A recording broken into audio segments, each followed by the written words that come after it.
நெல்லை மாவட்ட ஆட்சியர் அலுவலகத்தில் திருநெல்வேலி மானூர் தாலுகா அழகிய பாண்டியாபுரம் பஞ்சாயத்து மதிமுக மானூர் தெற்கு ஒன்றிய செயலாளர் ஜே சந்திரசேகர் அளித்த மனுவில் மானூர் ஒன்றியத்திற்குட்பட்ட பெரும்பாலான கிராமங்களில் கனமழையால் பாதிக்கப்பட்ட வேளாண் பயிர்கள் மற்றும் கால்நடை இறப்புக்கு உடனடியாக நிவாரணம் வழங்க கோரிக்கை வைக்கப்பட்டுள்ளது.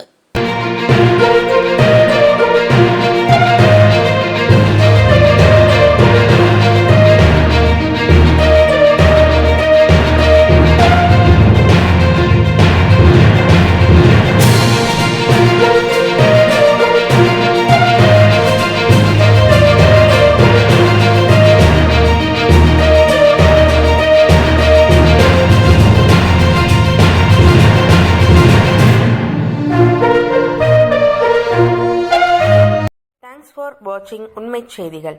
நெல்லை செய்திகளை உடனுக்குடன் தெரிந்து கொள்ள சேனலை சப்ஸ்கிரைப் பண்ணுங்க, லைக் பண்ணுங்க, ஷேர் பண்ணுங்க.